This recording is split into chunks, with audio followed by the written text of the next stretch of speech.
So you shade that one? So do you have your own business? Yes, Um, I help organizations combat ineffective communication. Oh, that's great, it's so necessary. Yes. Not only in the world, but particularly in corporate America. Yes, it's definitely something that people often take for granted, but then they pay the price when they do. Hi. This is Carolyn Carr's going to speak, right? Sure, I think there are 2 or 3 sessions combined. Okay. I'm going to have to leave early, so I'll scoot back. I hope we're in the right spot. Yes, this is the only room up here, right? Yes. I believe so. And it's winter in here. I I know. know, I turned, as soon as I walked in, I turned the air This is crazy. warmer, but I don't know that it did anything. It might be one of those master control. With the whole building, yeah. But they wouldn't have a thermometer, temperature instead. It was good with. That's, Centrally well, and I've been in controlled. enough, That's my thought. well, I'm sure you've been in enough conference They rooms lock it too, up, where. they lock it up so that Exactly. it's built that way with the, But it's they an use that illusion. system. Yes. You can override that. I'm gonna turn it off. Opposite Ah, that's an way. idea. Do they have a patio that we can move out to? I know, I was thinking just out here, 'cause Yeah. even out there, Yeah. it's warmer. Hello. I'm going to leave early. Am I the only person here? Is there other I'm a speakers? speaker also. Great. Hi, I'm Carolyn. Nice to meet you, Krista. Krista. Okay, good to meet you. I think you and I were actually at the same session for the empowering department or no? No, this was breaking the glass ceiling, or breaking the Because they glass. combined it with like. Yeah, and what is it that you're? The empowerment in the workplace. Oh, good, it's all about empowerment. Yes. So, okay, And I'm going to tell you both, we're going to slip out a little early, so okay. yeah, I'll be loving it, I just have to go. Okay. Yeah, just love us on the way, you know, send us positive vibes. All right, everyone's freezing. I just turned off the air, so hopefully that will fix the situation and the heat. So is there anyone else coming as far as speakers, do I you don't know. I know there were 2 originally for the session I signed up for. Yeah, And I saw on the schedule that there are other speakers for the other sessions, but I don't have any additional information beyond that. okay, I think there's still people hanging out at lunch. I know. Yeah, so they're lingering. I say we give 5 more minutes and then not get started. What do you think? Because they're here, everybody, I mean, Yeah. these women are here on time and I hate to And I'm disrespect. fascinated that you could not look and do that at the same Oh. time. Yeah, that's- Looking, I couldn't do And if it. it's not us, then we'll just split it up, right? Would you like to go first? Either way.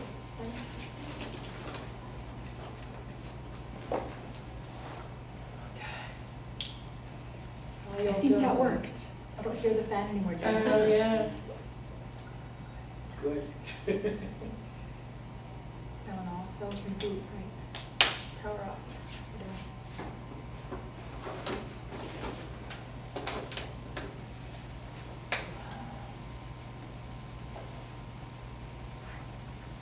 Look and see how many others on. Yes, 1:42, so I think Yeah. it's probably good. Oh, yeah.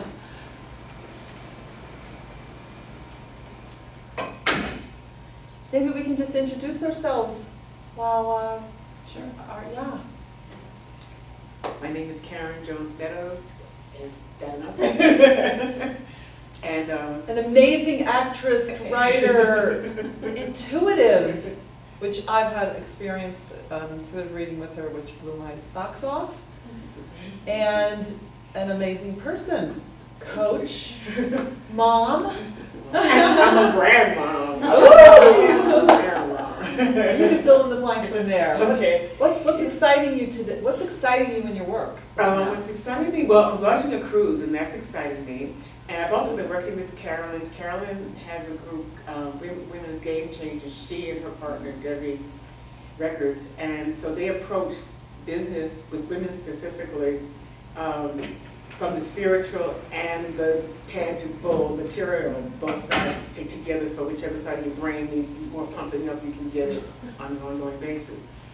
And so what's exciting is I'm learning how to be in business. I've been an artist in a bunch of different ways. And I've been in business settings and doing things, but not necessarily with an understanding, just with a whole lot of will. And so that I don't have to just will myself into everything. I'm learning how to ease myself in this and doing that. So that's exciting me very much so. All right. Hi, I'm Mina Karunamaya, and currently I'm a writer and a speaker, former 20-year business owner as a professional development and business consultant. So my focus now and passion is writing books and publishing.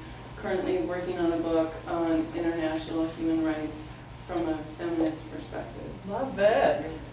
Thank you. We're just introducing ourselves, a little bit about you, and what's exciting you in your work right now. I might have to go back out and think about that. My name is Doug Lindsay. I'm a certified financial planner. I help people plan for the next phase of their life. I specialize in Medicare and Social Security issues. And what's fun at work right now is teaching. So I teach through the UNM Continuing Education Program, and want to do some more teaching online. But teaching people how to plan for retirement, which means the word itself means a lot of different things to different people. Yeah, that's a common reaction. So my excitement is teaching. Cool. Very important thing too. Yes. Retirement.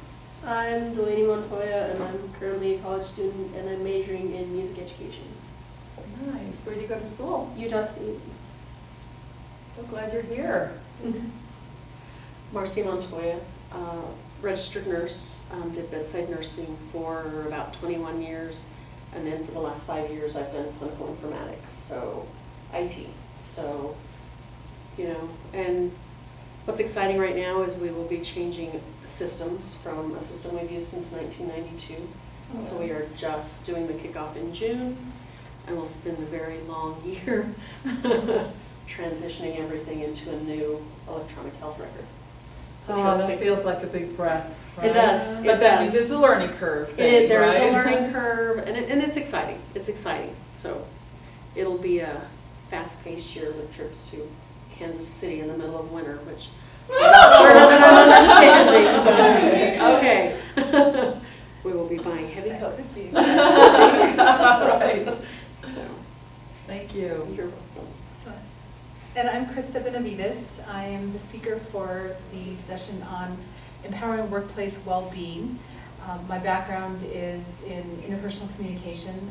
My business is Cheese Bus Performance Solutions, where integration sparks results. So I specialize in professional development with an interpersonal communication emphasis, helping businesses, organizations, and individuals combat ineffective communication to reach greater levels of success.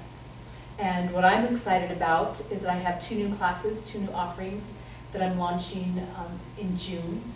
One is called Ms. Communication, Speak Your Mind Without Losing It.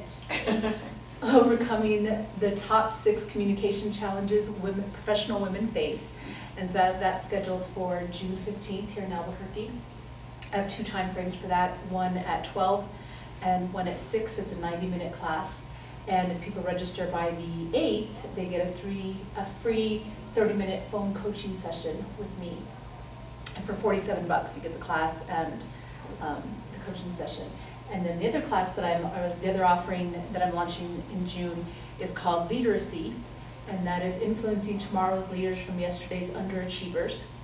And that's where you get to refine your leadership style to build high-performing teams and future leaders. And that's set for June 22nd. And it has the same special going for $47. You get the 90-minute class, either at noon or at 6. And then if you sign up by the week before, you get a free 30-minute coaching session with me. Nice. I'm Carolyn Pars, and I'm the speaker today from Women as Game Changers, which was a conference in Santa Fe last October. I brought in Nell Newman, Paul Newman's daughter. Newman's Own, that was her. Newman's Own Organics was Nell's, and then her dad, Paul, started Newman's Own, right? So it was a women's entrepreneurial conference, right? And Women as Game Changers is actually a model. It's an entrepreneurial model that Karen said a little bit about. It's the inner and the outer game happening together. So there's business building, like, well, we'll start with vision, branding, growing your tribe, getting your tribe, expanding your tribe, collaborating, right? All of that is happening, and every step of the way, derailers show up, right? The things that stand in the way of you actually stepping into your power. Like, so for instance, with branding, when we start doing the really deep branding work, it really is about your voice and stepping out, and a lot of things show up. It's all for all of us, right? I'm going to talk about a little bit. Should I just go into? Yeah, go into yours. Okay. Feels right. So I'll just put that aside because I'm going to give you a taste of it today as well. My topic was, they said, breaking the glass. And I thought, you know, when they get married in the Jewish tradition, they break the glass. It's a good thing. But I changed it a little bit and tweaked it to breaking your own glass ceiling. Okay? And that's, I see a lot of that. I've been a coach for women for many years, and brilliant women, brilliant skills, and it's never that undermines them. It's always something below conscious, right, that can stand in the way of our greatest achievements, right? 80% of 80% of our decisions are influenced by our below conscious mind. Think about that, right? 80%. So that means there's some things that sometimes are even running in the background, right, that we don't even know that can undermine us. We call them derailers, right? So breaking your own glass ceiling. I want to give you a little example of how. Has anyone experienced that? Men too, by the way, and minorities. Has anyone experienced the glass ceiling, which means like this invisible barrier that seems to stand in the way of you rising either up the corporate ladder or rising or getting forward? Have you felt that? Have you felt that? Yeah. Never? Yeah? Okay. I felt it before. It was a term that was coined in 1976, right? But really made popular with the Wall Street Journal article in the 80s. And it was just like, it talked about this barrier that women, that when they were getting to the higher level of jobs, right, that it became really tough because they hit that glass ceiling. And today, still, right, now that was 40 years ago, but today statistically, right, there's only 15% or less of women on the top tier, meaning the CEO level, right, they call it C-suite. We really own the management middle level, like women are just there. We're also getting master's degrees faster than our male, sure, okay, our male counterparts, okay? So it's there, right? And I left the corporate world in the 80s and started a pet fashion company called Poochie back in the 80s, dressing dogs up.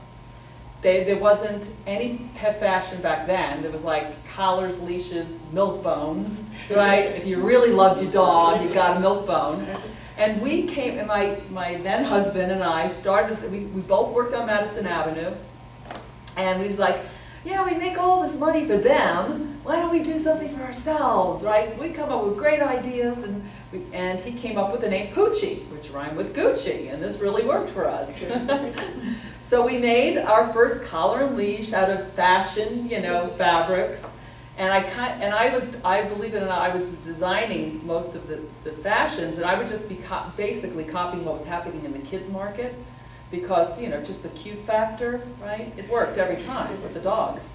And so, but I was running the company, and my husband he was still at work at Madison Avenue and support system, but I was at the head, right? And I started from scratch, and then grew it in 4 years. We ended up selling that company to Sargent's Pet Supply, which was a company under the ConAgra label. Why am I telling you this story? Because when we were expanding, and I was a lot younger then, so I was really hustling the whole pet thing. I was at all the shows. We were getting really popular, and we got a phone call from a Japanese investors, right, that said, hey, we want to see if we'd like to look at the Pucci things, and anything made in the United States was hot back then, right? Would you consider sitting down with us, because we're just deciding whether to bring it to Japan? And we're like, yeah, of course we will. I lived in New York at the time, and sat down, we went to a nice restaurant, and 4 or 5 Japanese men came with their wives, right, and we sat down for dinner. And then all of a sudden, I just saw this, like, you know how the Red Sea splits? The men went on this side of the table, and the women went on this side of the table. And we're here to negotiate, right, a contract, or even not a contract. It was just really talking about Pucci and bringing it in. And I wasn't invited on that side of the table, right? And I was like, I was really young back then, so I was in my 20s, and I was going, this isn't fair, right? And I just thought, this is probably my version of a glass ceiling, even though I'm not in a corporation, but I am like, I sat on the side with the women, and we talked about whatever, and the guys were drinking sake, and they were having business conversations over there, and I kept on like doing this, you know? What are they talking about now? But I left there going, wow, it bothered me, because I put so much time and effort into my work, and even though my husband was able to deal with, to take on the conversation, I wasn't invited to the table of my own company. So the glass ceiling, even though laws have changed and we've gotten better, like, we still have the behavioral and the kind of the mindsets that I have seen with women that we've worked with in the Women as Game Changers training, and women that I coach, right? So I know that what I felt then at that time, I had some feelings about, like, why wasn't I doubts about myself came up, and that was all happening inside my head. It wasn't really about my skills, it was about what was happening inside my head. So this is a really important piece about, in entrepreneurial work or in corporations, about our skills, our influence, and then also what we do and don't do.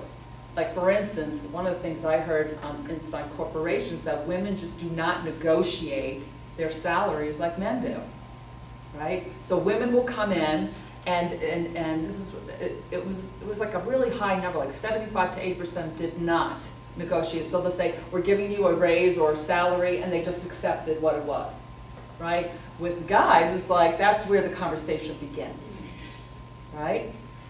And a woman I just met said she did negotiate, and the guy said to her, she was a salesperson, she negotiated her salary, and he said, the man that hired her said, if you hadn't negotiated your salary, we wouldn't have hired you, because you're not, that would have to us meant you're not a very good salesperson anyway. Isn't that interesting?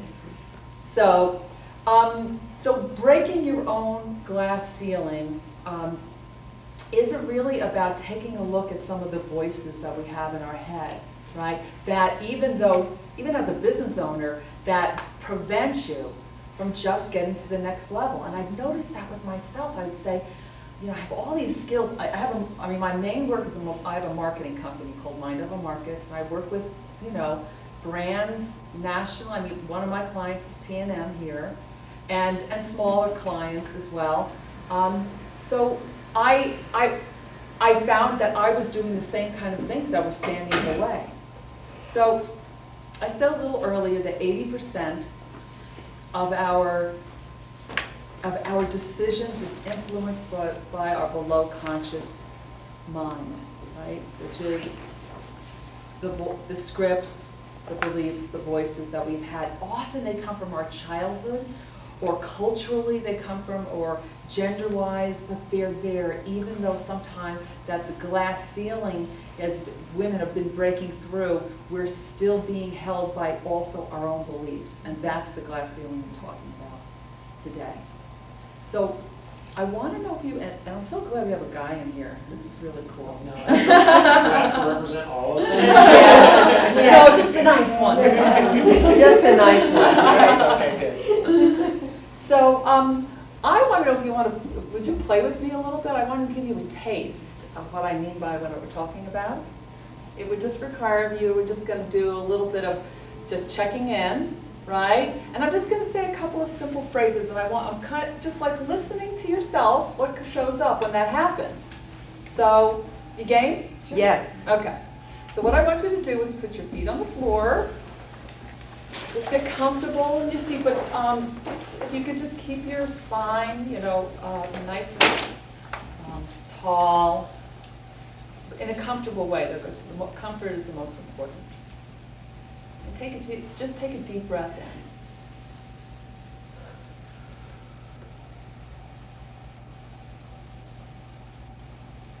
Just what we can just notice is like what we call your baseline, like where you came in, what you came in with. We're not trying to change anything. We're not trying to alter anything. Or just noticing where you're at. So you might notice that, I have a little tightness in my chest, or my left knee hurts, and that's all good. Just noticing. It's like being a witness. So just take a minute to just do like a scan of your body and notice where you are. We're just going to call it your baseline so that we can see how it might shift in a little bit.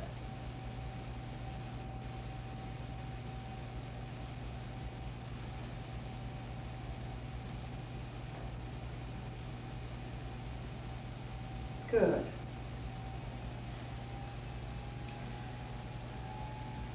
Now I'm just going to say a simple phrase.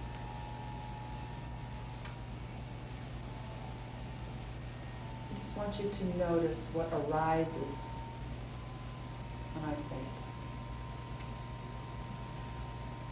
I am enough.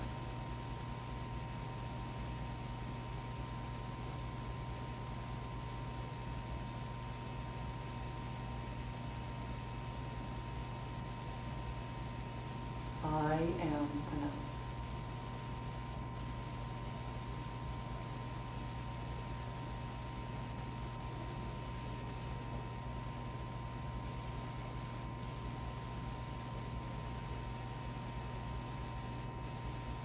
And noticing that, notice if any physical sensations arise, could be also emotional. You might even have a memory, thought. It's all good. Really, we're just being the witness.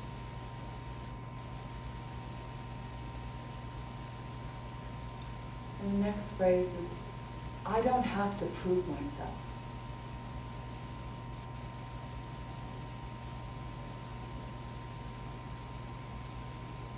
I don't have to prove myself.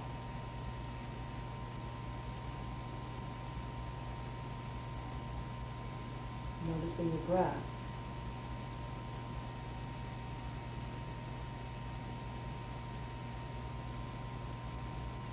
Good. Now just bringing your attention to your feet and maybe wiggling your toes a little bit and just coming back to the room.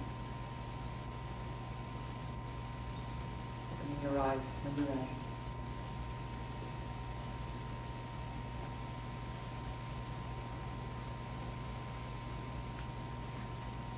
So, anyone notice, want to maybe share either phrase, I am enough, or I don't have to prove myself?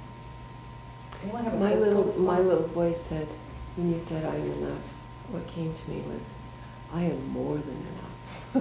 Ooh, And it was nice. just kept saying that, I am more than enough. Nice. Did you get any physical experiences with that, or? Felt like a lot of strength, a lot of knowing that that's very true. Very cool. Mhm.